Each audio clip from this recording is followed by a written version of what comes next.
2012 එංගලන්තයේ ලෙස්ටර් ප්‍රාන්තයේ රතගහලකින් අඳුරන්නේ නැති කෙනෙක් ගැට සැකිල්ලක් හම්බෙනවා. රජකම වෙනුවෙන් සහෝදරයාත් මරලා මුණුපුරෝ දෙන්නෙකුත් මරපු තුන්වෙනි රිචඩ් රජුරන්ගිලු මේ ඇට සැකිල්ල. හිතා ගන්න පුළුවන්ද? 1452 ඔක්තෝබර් මාසේ තමයි යෝක් ප්‍රාන්තයේදී මේ තුන්වෙනි රිචඩ් ඉපදෙන්නේ. මෙයා තමයි යෝක් වංශයේ අන්තිම රජතුමා.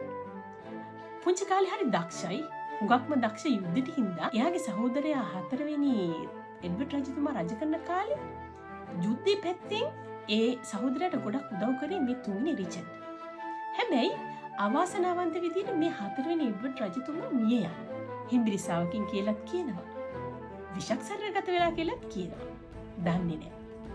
ඔගොල්ලෝ දන්නවනේ ඒ කාලේ රජකම වෙනුවෙන් ඕන දෙයක් කරන්න කට්ටිය සූදානම් වෙලා හිටියේ. අම්මලා දරුවෝ මරනවා, තාත්තලා දරුවෝ මරනවා, දරුවෝ දෙමව්පියෝ මරනවා, සහෝදරයෝ මරා ගන්නවා, නෑදෑයෝ මරා ගන්නවා. ඔන්න ඔය විදිහට රජකමට තිබුණු කෑදරකම හින්දා පවුලෙම අය මරා ගත්තා.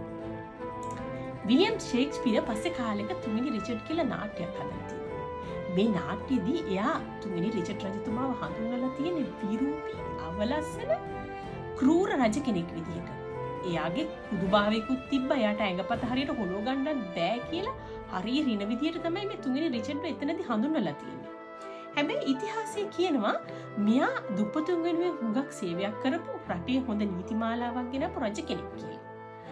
ඔන්න ඉතින් කොහොම හරි එයාගේ සහෝදරයා හතරවෙනි එඩ්වඩ් මැරුණට පස්සේ ඒ රජකමට සූදානම් කරන්නේ මේ එඩ්වඩ් රජතුමාගේ පොඩි පුතාව. ඒ පුතාට අඩු වයසෙන් හිටපු හින්දා උපදේශකවරයෙක් විදිහට මේ තුන්වෙනි රිචඩ්ව පත් කරනවා. ඉතින් මේ පස්වෙනි එඩ්වඩ් රජතුමාගේ රාජාභිෂේකයට ඔන්න මෙන්න තියලා තුන්වෙනි රිචඩ්ට තේරෙනවා මේ පස්වෙනි එඩ්වඩ් රජතුමා මෙහෙවන්නේ එයාගේ අම්මයි අම්මගේ සහෝදරයයි කියලා.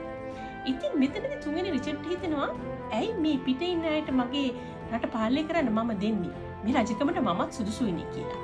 ඉතින් ඔහු තව බොහෝ පිරිසකගේ උදව්වෙන් ඔප්පු කරනවා මේ ඉන්න රැජින, ඒ කියන්නේ පස්වෙනි එඩ්වඩ් රජතුමාගේ මව එලිසබෙත් වුඩ්විල් එයාගේ සහෝදරයාගේ නීත්‍යානුකූල රැජින නොවන බවට. එහෙම කියලා රාජාභිෂේකය නතර කරලා 1483 ජූලි මාසේ තුන්වන රිචඩ් රජතුමා ලෙස ඔටුනු පළඳිනවා.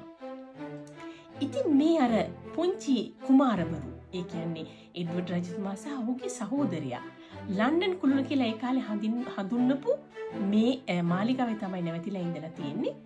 ටික කාලයක් එහෙ මෙහෙ සෙල්ලම් කර කර පේන්න ඉඳලා තිනවා. නමුත් කාලයත් එක්කම මේ සහෝදර දෙන්න මතුරු දහන් වෙලා තියෙනවා. ඉතින් මිනිස්සු ඇඟිල්ල දික් කරන්නේ කාටද කියලා ඔයාලට හිතා ගන්න පුළුවන්නේ. අනිවාර්යයෙන්ම තුන්වෙනි රිචඩ් රජතුමා මේගොල්ලොන්ගෙන් කවදා හරි අභියෝගයක් වෙයි කියලා මේ මුණුපුරෝ දෙන්නත් මරාගත්තා කියලා තමයි සමහර ඉතිහාස කතා කියන්නේ. හැබැයි මේ තුන්වෙනි රිචඩ් රජතුමා රජකම් කරලා තියෙන අවුරුදු 2ක් වගේ හරි සුළු කාලයක්. මොකද 1485 අගෝස්තු මාසෙදී මෙයා සටනකට යනවා. ඒකට කියන්නේ රෝසමල් සටන කියලා. මොකද ලැන්කස්ටර් ප්‍රාන්තයේ හිටපු හෙන්රි ටියුඩර් හරි තරහකින් හිටියේ මේ යෝක් ප්‍රාන්තයත් එක්ක. අවුරුදු 30ක් තිස්සේ ඇදිච්ච යුද්ධයක් තිබුණා මේ ප්‍රාන්ත දෙක අතර. ඉතින් තුන්වෙනි රිචඩ් රජතුමා තමන්ගේ රට වෙනුවෙන් යුද්ධෙට ගියා. හැබැයි 1485 අගෝස්තු මාසෙදී අවාසනාවන්ත ලෙස හෙන්රි ටියුඩර් අතින් ඔහු මරණයට පත් වෙනවා. ඉතිහාසයේ කියනවා මේ හෙන්රි ටියුඩර් කොයිතරම් දරුණු පුද්ගලයෙක්ද කියනවා නම් මේ තුන්වෙනි රිචඩ් රජතුමාගේ සිරුර ගෝණිවල රෙදිවල උතාගෙන අස්සෙක්ගේ කකුලක ඇදගෙන ආව කියලා නගරයට දවස් 3ක් එක දිගට නගරය ප්‍රදර්ශනය කළාලු. දැන් තුන්වෙනි රිචඩ් ඉවරයි. දැන් ඉන්නේ මම තමයි නායකයා කියලා මිනිස්සුන්ට පෙන්නන්න. ඒ ගෙනාවු මල සිරුර පල්ලියක වත්තක භූමදානය කරලා එතන ස්මාරකයක් හැදුවා කියලා කියනවා. නමුත් කාලයත් එක්ක ඒ හැම දෙයක්ම විනාශ වෙලා ගියා කියලා කියනවා. තව සමහරු කියනවා මෙහෙම ගෙනිච්ච මල සිරුර මූදකට දැම්ම කියලා. ඒ මූදෙන් ඇටසැකිල්ලක් හම්බෙලා තියෙනවා. හැබැයි ඒකෙත් ජානමය පරීක්ෂණය කරපුවාම ඒ තුන්වෙනි රිචඩ් රජතුමාගේ නෙමෙයි කියලා ඔප්පුලා තියෙනවා. ඔහොම කාලයත් එක්ක ගිහිල්ලා අවුරුදු 37 දී තරුණ වයසේදීම මේ මිය යන තුන්වෙනි රිචඩ් රජුරෝ සමහරුන්ට හොඳ කෙනෙක්, සමහරුන්ට ක්‍රූර පාලකෙක්. හැබැයි 2012 අගෝස්තු මාසෙදී මේ ලෙස්ටර් ප්‍රාන්තයේ හම්බෙච්ච ඇට සැකිල්ල තුන්වෙනි රිචඩ් රජුරුවන්ගෙම කියලා ඔප්පු කරගන්න විද්‍යාඥයෝ සෑහෙන කාලයක් ගන්නවා. අවසානයේදී DNA පරීක්ෂණ මගින් ඔප්පු කරගන්නවා මේ ඉන්නේ තුන්වෙනි රිචඩ් රජුරුව කියලා. මොකද අර විලියම් ෂේක්ස්පියර්ගේ කතාවේ තිබ්බ මේ කොන්දේ තියෙන මේ කුදු ස්වභාවයත් ඔහුගේ පිටලා තිබිලා තියෙනවා.